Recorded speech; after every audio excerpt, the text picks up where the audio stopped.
আসসালামু আলাইকুম আরহামতুল্লাহি ওয়াবারাকাতুহু।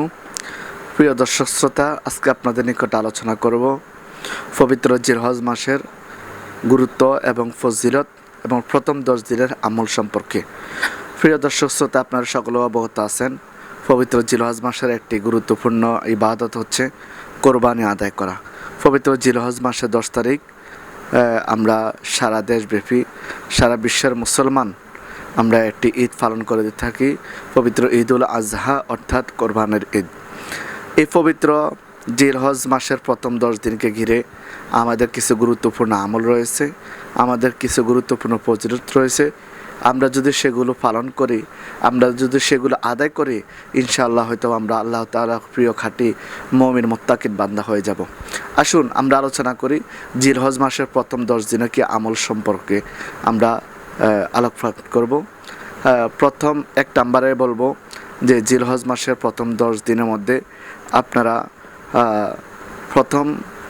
প্রথম তারিখ থেকে 10 তারিখ পর্যন্ত আপনাদের হাতের নখ, পায়ের নখ এবং আপনাদের গোপনাঙ্গর কোনো পশম এগুলো কর্তন করবেন না, এগুলো কাটবেন না। এগুলো না কাটাই হলো আল্লাহ রাসূল সাল্লাল্লাহু আলাইহি ওয়াসাল্লামের সুন্নাহ। আসুন আমরা এই প্রথম নাম্বারের সুন্নাহটুকু পালন করার চেষ্টা করি।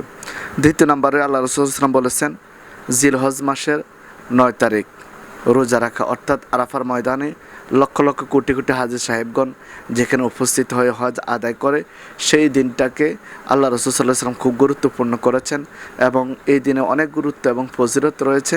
এই দিনে আসুন আমরা সকলেই রোজা রাখি, এই রোজার মাধ্যমে মহান আল্লাহ তাআলার সন্তুষ্ট অর্জন করে।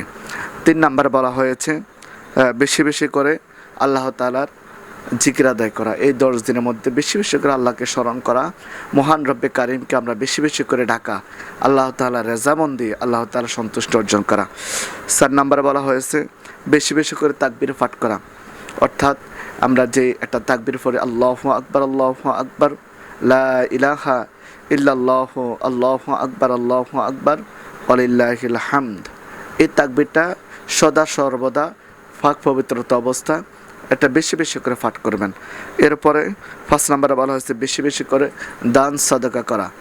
এই 10 তারিখের মধ্যে 10 দিনের মধ্যে বেশি বেশি করে দান সদকা করবেন, বিভিন্ন মসজিদ মাদ্রাসা দান করবেন এবং গরিব গুনাহ যারা রয়েছে তাদেরকে আপনার সহায়তা করবেন, তাদেরকে আপনার খেদমত করবেন। আল্লাহ রাসূল সাল্লাল্লাহু আলাইহি ওয়াসাল্লাম আমাদেরকে আমলের নির্দেশনা দিয়েছেন। এরপরে 6 নম্বর বলা হয়েছে বেশি বেশি করে দোয়া করা, মহান রব্বে কারিমের নিকটে দোয়া করবেন। যত বেশি সম্ভব, যত বেশি পরিমাণ আপনি মহান রব্বে কারিমের নিকটে দোয়া করুন, আল্লাহ তাআলার কাছে ক্ষমা প্রার্থনা করুন। মহান রব্বে কারিমের নিকট আপনারা যা যা চাওয়ার দরকার, আপনাদের যার যার প্রয়োজন আপনার রব্বে কারিমের নিকট দোয়া করে চেয়ে নিন। এরপরে বলা হয়েছে আন্তরিকভাবে তাওবা প্রার্থনা করা। আমাদের নিজের জীবনের গুনাহের জন্য আমরা আল্লাহ তাআলার কাছে ক্ষমা প্রার্থনা করি, মাফ চাই, রব্বে কারিম আল্লাহ আমরা গুনাহ করেছি, অন্যায় করেছি, আল্লাহ তওবা করতেছি, আল্লাহ এই তওবার মাধ্যমে, তওবায়ে নসুহার মাধ্যমে আল্লাহ আপনি আমাদের জিন্দেগির গুনাহগুলি মাফ করে দেন। আমরা এইভাবে রব্বে কারিমের নিকটে তওবা করে ক্ষমা চেয়ে নেব, মাফ চেয়ে নেব। এরপরে বলা হয়েছে বেশি বেশি করে নফল ইবাদত করা, অর্থাৎ আমাদের সারাদিনের যে নফল ইবাদতগুলো রয়েছে 5 ওয়াক্ত নামাজের পর, যেমন জোহর, মাগরিব, আয়েশা এগুলো পরে নফল নামাজ আছে এবং বিশেষ করে তাহাজ্জুদের নামাজ আছে এবং সকালবেলা শাস্তের নামাজ আছে এবং ইশাকে নামাজ আছে, মাগরিবের পর আওয়াবির নামাজ আছে। এই নামাজগুলো বেশি বেশি করে নফল ইবাদতগুলো করা।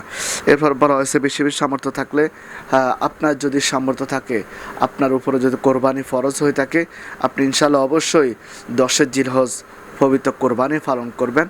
এটা গুরুত্বপূর্ণ ইবাদত এবং অনেক অনেক ফজিলতের সওয়াবের অংশীদারিত্ব হয়ে যাবেন ইনশাআল্লাহ।